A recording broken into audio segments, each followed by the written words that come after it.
Hello दोस्तों। तो आप सभी का मेरे एजुकेशनल यूट्यूब चैनल पाई में स्वागत है। दोस्तों, आज हम जहाँ तक पढ़ा है उससे आगे का टॉपिक को डिस्कस करेंगे और आज हम सबसेट के बारे में समझेंगे। सबसेट मतलब उसके उपसमुच्चय को बोलते हैं। सबसेट को बोलते हैं उपसमुच्चय। ठीक है, तो बच्चों आज सबसे पहले उपसमुच्चय को समझेंगे। तो सबसे पहले ये देखो, इंग्लिश में कुछ आपको पास दिया हुआ है, लेकिन हम इससे समझने से पहले हम इसके हिंदी में इसको क्या बोलते हैं वो समझते हैं। ठीक है, तो देखो सबसेट होता क्या है। सबसेट को डेफिनेशन क्या होती है। सबसेट की डेफिनेशन होती है, सबसेट को डिफाइन करने के लिए कम से कम कितने समुच्चय होने चाहिए, दो समुच्चय होने चाहिए। कम से कम कितने समुच्चय होने चाहिए, दो समुच्चय तो होने चाहिए। एटलीस्ट टू सेट्स तो होने चाहिए। दो सेट्स होंगे तभी आप बता सकते हो। अगर आपके पास केवल एक सेट दिया हुआ है तो आप नहीं बता सकते सबसेट के बारे में। कम से कम दो सेट होने चाहिए। ठीक है, तो सबसेट की डेफिनेशन क्या होती है। दो समुच्चय दिए हुए हैं, मान लिया मैंने ए और बी। अब दो समुच्चय में कौन सा समुच्चय उपसमुच्चय कहलाएगा, तो उसकी डेफिनेशन ध्यान रखना। दो समुच्चयों में समुच्चय ए समुच्चय बी का उपसमुच्चय कहलाता है यदि ए का प्रत्येक अवयव बी में विद्यमान हो। क्या होना चाहिए, दो समुच्चय दिए हुए हैं आपके पास ए और बी, उनमें समुच्चय ए समुच्चय बी का उपसमुच्चय कहलाएगा यदि ए का प्रत्येक अवयव क्या होना चाहिए, बी में होना चाहिए। यदि ए का प्रत्येक अवयव बी में विद्यमान है तो ए बी का उपसमुच्चय कहलाएगा। तो देख लो डेफिनेशन क्या लिख रखा है।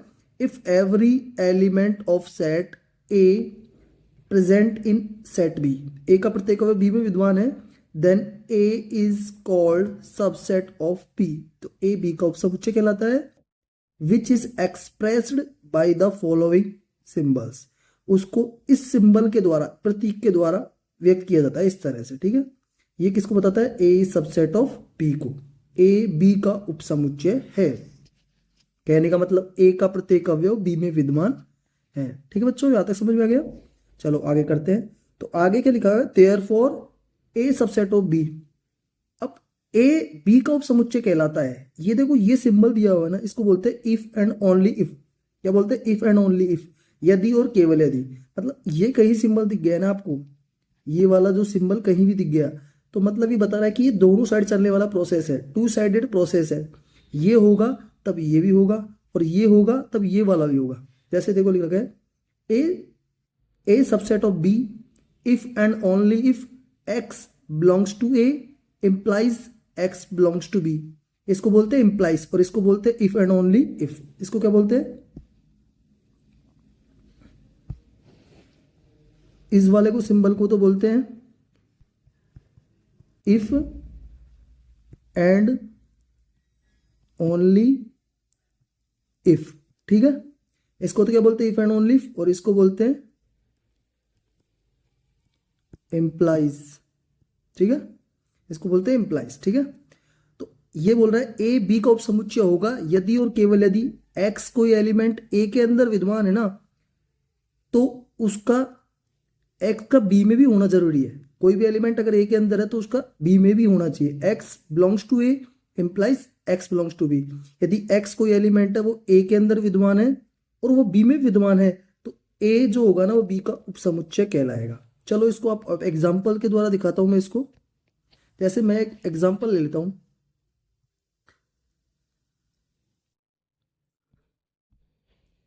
एक एग्जाम्पल ले लिया मैंने, जैसे दो सेट ले लिए। एक सेट है ए जिसके अंदर एलिमेंट है 1 और 2, और एक सेट मैंने ले लिया बी जिसके अंदर है एलिमेंट 3, 4, 5। ठीक है, और ऐसे करता हूं, इसको 2 कर लेता हूं। ठीक है, ये 2 हो गया, ये 4 है।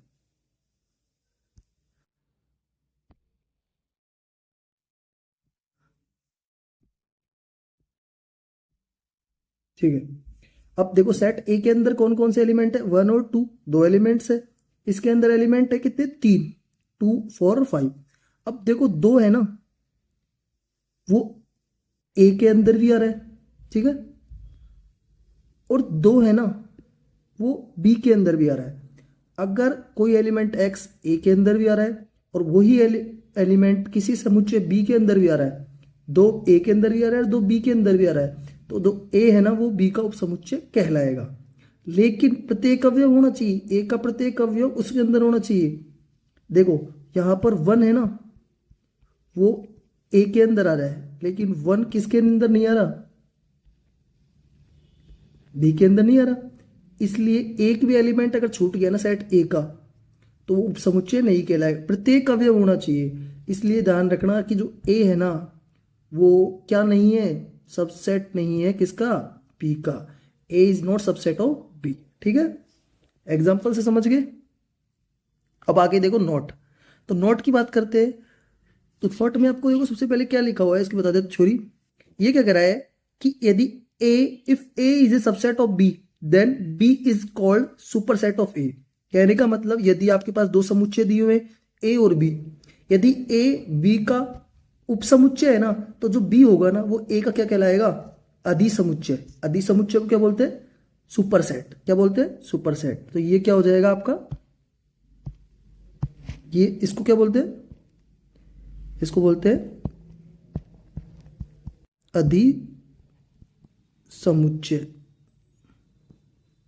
ठीक है, क्या बोलते हैं, अधिसमुच्चय बोलते हैं। ठीक है, समझ में आ गया।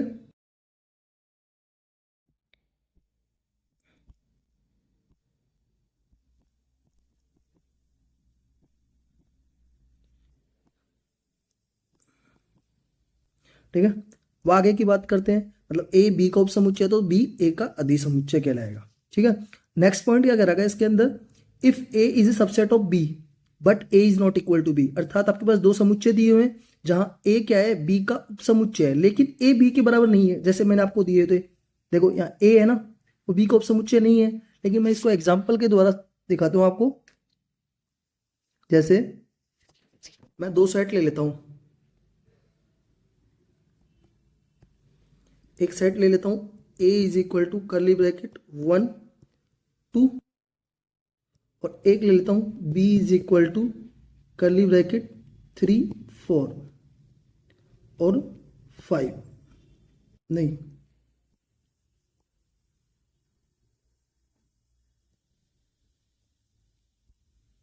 एक ले लेता हूं 1 2 3 4। यहाँ पे देखो दो समुच्चय है, यहाँ ए जो है ना वो बी का उपसमुच्चय है, क्योंकि ए का प्रत्येक अवयव, ए का जो प्रत्येक अवयव है ना यहाँ पर 1 और 2 इसके अंदर विद्यमान है। जब ए का प्रत्येक अवयव बी में विद्यमान है तो ए क्या होगा, बी का उपसमुच्चय होगा। ए बी का उपसमुच्चय, लेकिन देखो ए बी के बराबर नहीं है, क्योंकि मैंने आपको एक डेफिनेशन बताई थी, दो समुच्चय समान समुच्चय कहलाते हैं यदि ए का प्रत्येक अवयव बी में विद्यमान हो और बी का प्रत्येक अवयव ए में विद्यमान हो। यहाँ ए का प्रत्येक अवयव बी में विद्यमान है, लेकिन बी का प्रत्येक अवयव वो ए में विद्यमान नहीं है, 4 भी इसके अंदर विद्यमान नहीं है। तो इसलिए दोनों समुच्चय क्या नहीं होंगे, समान समुच्चय नहीं होंगे। A is not equal to B, A भी इक्वल टू बी नहीं है। तो ध्यान रखना, then A is called proper subset of B. तो ए क्या कहलाएगा यहाँ पर, ऐसी कंडीशन होने पर जो ए है ना, ये ए है, ये बी के लिए क्या कहलाएगा, प्रॉपर सबसेट। जो ए है ना वो बी का क्या कहलाएगा, प्रॉपर सबसेट। ए है ना ये क्या कहलाएगा, प्रॉपर सबसेट। ठीक है, प्रॉपर सबसेट ऑफ बी। ठीक है, ए क्या है, बी का प्रॉपर सबसेट कहलाएगा। ठीक है बच्चों, यहां तक समझ में आ गया। चलो आगे इसका रिमार्क्स देखते हैं। रिमार्क क्या होते हैं, तो रिमार्क में देखो सबसे पहले आपको दिया हुआ है, रिमार्क में ये दिया हुआ है कि सबसे पहली बात ध्यान रखना कि सेट्स होते हैं ना वो अलग अलग सेट्स होते हैं। नेचुरल नंबर का सेट होता है, प्राकृत संख्याओं का समुच्चय बोलते हैं इसको। एक होता है पूर्ण संख्याओं का समुच्चय जिसे बोलते हैं होल संख्याओं का समुच्चय, होल नंबर्स का सेट्स होता है। एक होता है इंटीजर्स का सेट जिसे जेड से या आई से रिप्रेजेंट करते हैं। एक होता है परिमेय संख्याओं का समुच्चय जिसे क्यू से व्यक्त करते हैं। ठीक उसी प्रकार से आर होता है वास्तविक संख्याओं का समुच्चय। ठीक है, तो ध्यान रखना जो नेचुरल नंबर का सेट होता है ना वो डब्ल्यू का क्या होता है, सबसेट होता है, क्योंकि नेचुरल नंबर्स के जितने भी एलिमेंट होंगे वो डब्ल्यू के अंदर विद्यमान होते हैं। और डब्ल्यू कैसे आप देखना चाहते हो, तो देखो मैं इसको बता देता हूं। जैसे नेचुरल नंबर्स में क्या क्या होते हैं, 1 2 3 4 डॉट डॉट डॉट चलते जाएंगे। अब होल नंबर्स की बात करें तो इसके अंदर अगर नेचुरल नंबर के सेट में अगर जीरो ऐड कर दोगे ना, केवल जीरो, सारे वही एलिमेंट रहने दो बाकी जीरो ऐड कर दोगे, तो आपको क्या प्राप्त हो जाएगा, होल नंबर्स का सेट। ये क्या है, होल नंबर्स का सेट है, ये किसका सेट है, नेचुरल नंबर का सेट है। तो यहाँ देखो सारे एलिमेंट एन के इसमें विद्यमान है, तो एन क्या हो जाएगा, इसका सबसेट हो जाएगा, तो N is subset of W हो गया। इसी प्रकार से डब्लू के बाद बात करते हैं जेड, तो जेड के अंदर क्या आते हैं, 0 +-1 +-2 डॉट डॉट डॉट डॉट, मतलब 0 1 2 3 4 5 6 7 8 9 10 11 12 चलते जाओ अनंत तक। इसी प्रकार से माइनस में चलते जाओ, -1 -2 -3 -4 डॉट डॉट डॉट चलते जाओ, है ना। तो इस प्रकार से ध्यान रखना, जो नेचुरल नंबर का जो सबसेट होगा वो डब्लू का होगा, डब्लू होगा सबसेट जेड का, जेड सबसेट होगा क्यू का, और क्यू सबसेट होगा किसका, आर का। परिमेय संख्या आपको बताई थी मैंने डेफिनेशन में, क्या होता है कि संख्या जिन्हें पी अपॉन क्यू के रूप में व्यक्त कर सकते हैं वो परिमेय संख्या होती है। और आर क्या होता है, ध्यान रखना, आर जो होता है अपना क्या होता है, जो आर होता है ये क्या होता है, परिमेय और अपरिमेय संख्याएं जो होती है ना उनका जो यूनियन होता है ना, संघ होता है, उन दोनों से मिलकर बना होता है, ठीक है, रियल नंबर। तो इस प्रकार से यहां से समझ में आ गया। उसके बाद बात करते हैं इसके सेकंड पॉइंट की। सेकंड पॉइंट क्या दे रखा है, 2 sets A and B are called comparable set. कहने का मतलब दो समुच्चय कंपेरेबल सेट, तुलनीय कहलाएंगे। मतलब दो सेट है उनकी तुलना तभी कर सकते हो जब दोनों सेट्स के अंदर कम से कम कोई एक एलिमेंट कॉमन हो। जैसे मैंने आपको भी एग्जांपल लिखाया था इससे पहले, जैसे ये देखो ये दो सेट है, क्या ये दोनों सेट कंपेरेबल सेट है, हाँ है, क्योंकि देखो कम से कम एक एलिमेंट तो मिलना चाहिए। देखो इसके अंदर क्या दिया हुआ है, 1 है 2 है, इसके अंदर भी 1 और 2 है, ठीक है। तो 1 और 2 इसमें भी है और इसमें भी है, तो कम से कम एक एटलीस्ट एक एलिमेंट तो होना चाहिए तुलना करने के लिए। मैं किसी से तुलना करूंगा तो मेरे अंदर और कुछ उसके अंदर जो गुण है वो कॉमन होनी चाहिए। ठीक उसी प्रकार से सेट में भी एलिमेंट्स कॉमन, अगर दोनों में कुछ मिल रहे हैं तो कंपेरेबल सेट्स होंगे। तो देखो ये लिख रखा है, two sets A and B are called comparable sets if A subset of B और बी सबसेट ऑफ ए। तो ए का प्रत्येक बी में आ रहा है, ए बी का उपसमुच्चय आ रहा है। देखो यहाँ पे ए बी का उपसमुच्चय होना चाहिए, बी ए का उपसमुच्चय हो। अगर ए बी का, ये बोल रहा है ए बी का उपसमुच्चय हो और बी ए का उपसमुच्चय हो, मतलब या तो ए बी का उपसमुच्चय हो या बी ए का उपसमुच्चय हो, कोई सी कंडीशन हो जाए, मतलब ये वाली कंडीशन होनी चाहिए, ठीक है। अब बात करते हैं इसकी प्रॉपर्टीज की। सबसेट की प्रॉपर्टी क्या होती है सबसेट की, तो सबसे पहले देखो फर्स्ट प्रॉपर्टी क्या कह रखा है कि ए इज सबसेट ऑफ ए। इसको बोलते हैं ए इज सबसेट ऑफ ए। ए का प्रत्येक अवयव ए में विद्यमान होता है। ए का उपसमुच्चय होता है। ध्यान रखना कि प्रत्येक समुच्चय स्वयं का उपसमुच्चय होता है। मैंने बोला, एग्जाम्पल से दिखाता हूं मैं इसको, रुको। जैसे मैं आपको एक एग्जाम्पल दे दिया, जैसे ये 1 है, क्या ये करली ब्रैकेट 1 का उपसमुच्चय नहीं है? क्योंकि ए का प्रत्येक अवयव इस ए में विद्यमान होता है। ये जिसमें इतने एलिमेंट है उसमें वो सेम है, तो उपसमुच्चय तभी कहलाएगा जब ए बी का उपसमुच्चय तब कहलाता था जब ए का प्रत्येक अवयव बी में विद्यमान हो। तो ए का उपसमुच्चय कहलाएगा क्योंकि ए का प्रत्येक अवयव ए में विद्यमान है। तो ये वाली कंडीशन आपको समझ में आ गई, ए का प्रत्येक अवयव ए में विद्यमान होता है, इसलिए ए सबसेट ऑफ ए होता है। सेकंड क्या है, फाई इज सबसेट ऑफ ए। ध्यान रखना, फाई तो प्रत्येक समुच्चय का उपसमुच्चय होता है। उपसमुच्चय जो होता है ना उसका सबका ही होता है। ए का लिखो, बी का लिखो, सी का लिखो, क्योंकि फाई के अंदर कोई एलिमेंट ही नहीं होता। ये जो दिया है ना आपको फाई दिखाया हुआ है, ये जो फाई दिया हुआ है इसके अंदर पता क्या है कितने एलिमेंट होते हैं, 0 एलिमेंट होते हैं, मतलब होता ही नहीं है कुछ। इसको आप इससे भी व्यक्त कर सकते हो या इसी को आप एक तरीके से और व्यक्त करते हैं करली ब्रैकेट से। ये करली ब्रैकेट के अंदर कुछ भी नहीं है, खाली है, ठीक है। तो दो तरीके से व्यक्त कर सकते हैं। सेकंड प्रॉपर्टी समझ में आ गई। उसके बाद आती है थर्ड प्रॉपर्टी। थर्ड प्रॉपर्टी क्या कह रही है, थर्ड प्रॉपर्टी ये बोल रही है कि A is equal to B if and only if A subset of B and B subset of A. कहने का मतलब दो समुच्चय समान समुच्चय कहलाएंगे यदि और केवल यदि ए बी का उपसमुच्चय हो और बी ए का उपसमुच्चय हो। मैंने बोला ए बी का उपसमुच्चय और बी ए का उपसमुच्चय, मतलब ए बी का उपसमुच्चय है, मतलब ए का प्रत्येक बी में विद्यमान होना चाहिए और बी का प्रत्येक ए में विद्यमान होना चाहिए। अब ध्यान रखना, दो समुच्चय में ए बी का उपसमुच्चय और बी ए का उपसमुच्चय, ऐसा तो तभी हो सकता है ना जब दोनों समुच्चय ही समान समुच्चय हो। भाई मैं एक बात बताऊं, ये सर्कल बनाया मैंने, ठीक है, ये सर्कल है और इसी के ऊपर मैं बोल रहा हूं कि एक और सर्कल होना चाहिए, ठीक है, एक और सर्कल होना चाहिए जो इसी के अंदर आए, इसको एग्जिस्ट करे, मतलब अंदर आना चाहिए। तो ये इसके अंदर आ रहा है, वो इसके अंदर आ रहा है, तो दोनों एक समान ही हुए ना, दोनों को इंक्लूड कर रहा है। अगर मैं ऐसी कंडीशन बना देता तो देखो, ये रेड वाले गोले के अंदर व्हाइट वाला आ रहा है, लेकिन व्हाइट वाले गोले के अंदर क्या रेड वाला आ रहा है? क्या नहीं आ रहा ना। तो दोनों होने के लिए समान होने चाहिए ना। तो उसी प्रकार से ए और बी समान होंगे कब? जब ए बी का उपसमुच्चय और बी ए का उपसमुच्चय हो। ये पॉइंट समझ में आ गया बच्चों? चलो आगे चलते हैं। नेक्स्ट पॉइंट देखो, ये बोल रहा है, वही कंडीशन बताई इसने भी आगे, कि ए जो है ना वो बी का उपसमुच्चय है और बी ए का उपसमुच्चय है ना। तो ए, ये बोल रहा है ए बी का उपसमुच्चय है और बी सी का उपसमुच्चय है। तो ध्यान रखना, जो ए होगा ना वो सी का उपसमुच्चय होगा। मतलब कहने का मतलब ए का प्रत्येक अवयव बी में विद्यमान है। जैसे आपके पास दो सेट ले लिया, एग्जाम्पल के थ्रू देखो, ये एक सेट ले लिया ए, ये बोल रहा है ए बी का उपसमुच्चय है, मतलब ये जो है ना वो बी के अंदर आएगा। ए किसके अंदर आएगा? देखो, ये मैंने ले लिया एक सेट ए, ठीक है। अब ये बोल रहा है A is subset of B, मतलब ए जो है ना वो बी का उपसमुच्चय है।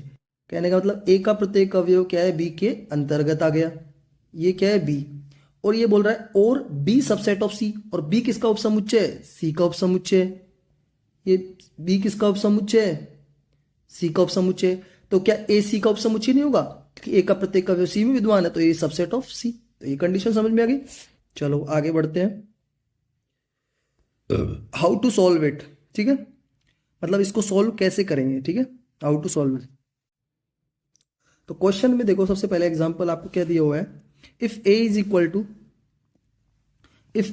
To curly bracket 1 2 3, B is equal to curly bracket 1 2 3 4, C is equal to curly bracket 2 3 4, ठीक है। आपके पास तीन सेट दिए हुए हैं, कौन कौन से? ए दिया हुआ है, एक बी दिया हुआ है आपके पास, और एक क्या दिया हुआ है? सी दिया हुआ है।